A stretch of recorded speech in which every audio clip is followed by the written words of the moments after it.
Hola, yo estudié biomédicas, entonces a nosotros nos llamaban los biomediquitos en la UNAM.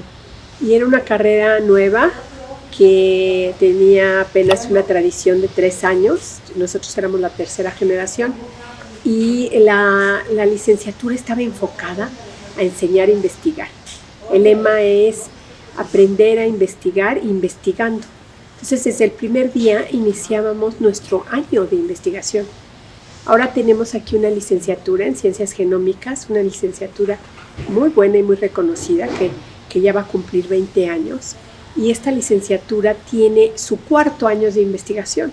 Pues nosotros teníamos nuestro primer año, segundo, tercero y 4.º año de investigación.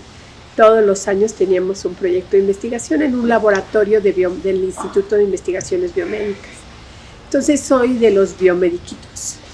Y después, cuando terminé la licenciatura, llegué aquí, a este mismo centro, a hacer la maestría y el doctorado.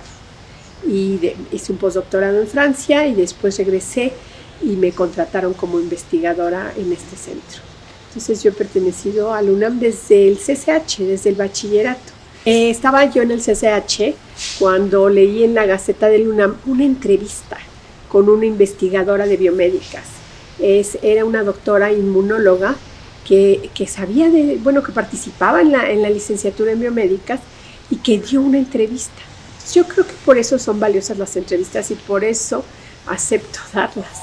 Porque a lo mejor alguna niña, por ejemplo, escucha que la ciencia es un camino maravilloso, fascinante y que necesitamos personas que hagan ciencia, sobre todo en México, y convencerlos de que tienen que luchar por hacer una carrera profesional y además por tratar de arrancarle conocimiento a la naturaleza, que es más maravilloso que cualquier historia de ciencia ficción. Si se acabaran todos los científicos en la siguiente generación, estaríamos perdidos. La ciencia es el patrimonio de la humanidad y al igual que otros patrimonios como las pirámides de Egipto, pues se construye con el trabajo de muchas personas. La diferencia con las pirámides de Egipto es que la ciencia está aún en los primeros 2 peldaños de piedra, porque nos falta mucho por saber, mucho. Bueno, el premio no es sobre una investigación, es sobre una trayectoria de investigación que implica pues mucho trabajo a lo largo de 40 años que he trabajado en esta área de investigación. Entonces pues obviamente no se puede resumir en un solo trabajo, es un conocimiento sobre las interacciones benéficas entre bacterias y plantas. Y de esas, si quiere, podemos hablar un poco más de los biofertilizantes en particular, pero no se limitan a las interacciones con plantas. Hemos estado trabajando en insectos, en tortugas, en el teporingo, que es un conejito maravilloso, emblemático de la zona del centro de México, de los volcanes, una miniaturita así, es el conejito más pequeño en peligro de extinción. De hecho, casi nunca nadie lo ve. Lo que podemos colectar son sus heces y a través de sus heces sabemos qué comen, qué enzimas y qué bacterias requieren. Cuando llegamos a este centro, tomamos la decisión colectivamente de trabajar con el frijol. El frijol es nativo de México y México tiene la mayor riqueza de Phaseolus, del género Phaseolus, especies del género Phaseolus en el mundo. Entonces fue un acierto porque en otros países tomaban otros modelos, estudiaban la soya, la alfalfa, el chícharo, y nosotros decidimos trabajar con frijol, que nadie trabajaba. Entonces eso nos dio un espacio y además nos abrió muchas oportunidades por la diversidad tan maravillosa de Phaseolus que tenemos en México. Entonces empezamos a estudiar las bacterias que fijan nitrógeno con Phaseolus, pero no solo con Phaseolus, sino también con árboles de leguminosas nativas de México. Yo creo que muchos de ustedes han oído hablar de los guajes, que no los comemos y que crecen por todos lados y que son que tiran todas sus hojitas. Entonces se les conoce como el árbol que fertiliza, porque todo el tiempo está tirando hojitas que son fertilizantes al suelo. Entonces se enriquecen el suelo, tienen acceso a mantos freáticos muy profundos y los árboles son extraordinarios.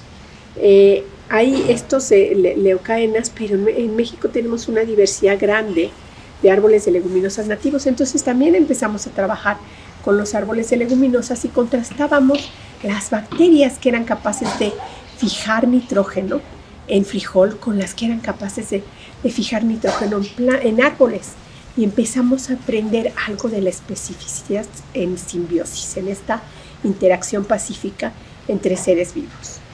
Y esta no se restringe a plantas, también los animales tenemos muchas bacterias asociadas que hacen maravillas por nosotros, sintetizan aminoácidos esenciales, vitaminas, nos permiten degradar las fibras vegetales. Entonces todo eso es un área de investigación fascinante que empezamos a explorar con insectos, pero también con el conejo teporingo y con una tortuga nativa de México que se llama Galápago tamaulipeca. La ciencia nos da muchas herramientas y en realidad es nuestra mejor esperanza.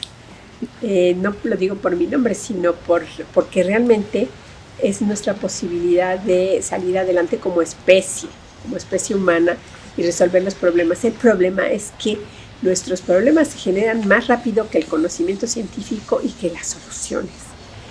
Somos demasiados humanos. Tenemos que tener de veras un control de la población, si no el planeta pues va a sucumbir porque no tiene la capacidad de reciclar y degradar todos nuestros contaminantes, por ejemplo. También el nitrógeno, que es tan maravilloso y que se necesita para el crecimiento de todos los seres vivos, también se está acumulando. Hay lo que se llama el nitrógeno antropogénico. Entonces hay muchas personas que dicen, no, ya no más biofertilizantes, pero sí más fertilizantes químicos, por ejemplo. El éxito más grande de la biofertilización ha ocurrido en Brasil, donde se usan bacterias en vez de fertilizantes químicos nitrogenados, pero se requieren utilizar fosfato, fósforo, por ejemplo. Entonces se piensa que parte de los fertilizantes de Brasil, de esta agricultura tan desmesurada que hasta destruye el Amazonas, terminan en el océano y se les ha adjudicado un papel en la producción del sargazo desmedido, y es por son estos fertilizantes. Entonces, y muchos de ellos son tipo de fósforo, que nosotros no los sustituimos con la biofertilización. Los biofertilizantes nitrogenados son los que pueden ser sustituidos por bacterias fijadoras de nitrógeno, pero por otro lado se necesita el fósforo. Entonces toda esa cantidad de fósforo la han utilizado también de manera desmesurada en la agricultura en Europa. ¿Y saben qué les ha pasado? Que sus lagos se les llenaron de hierbas. Es impresionante. Yo he estado en Suecia y lo que era un lago, ahora lo ve uno como un pastizal porque está lleno de hierbas que han sobrecrecido por el uso excesivo de fertilizantes. Entonces, indudablemente tenemos que tener un control de la población y una manera de producir nuestra comida de manera más sustentable y menos dañina al ambiente. Y para no dañar el ambiente, sí se deben de utilizar los biofertilizantes. Son muy, muy útiles y necesarios. Es muy útil que demos a conocer que se hace ciencia en México y que hay la oportunidad, pero también necesitamos convencer no solo a las niñas y a los jóvenes y a los niños también, sino a las autoridades que se necesitan plazas, porque yo tengo muchos alumnos de doctorado que no pueden conseguir una plaza de investigador después de hacer un doctorado y un postdoctorado en el extranjero. Entonces, si no hay posiciones, ¿cómo puede ser este campo atractivo? Si al final muchos de los alumnos quedan sin trabajo. Entonces eso es gravísimo. Y después aquellos a los que se les contrata no se les da dinero para hacer investigación. Entonces, pues, ¿qué atractivo puede tener un campo que no ofrece lugares de trabajo? De la investigación lo que más me ha gustado es la interacción con las personas. O sea, es fascinante leer y saber, pero más fascinante trabajar en grupo. El trabajar coordinadamente y colaborar es muy necesario en ciencia. Ya no hay el investigador solito que hace su investigación. Tenemos que colaborar, tenemos que hacernos fuertes entre los investigadores.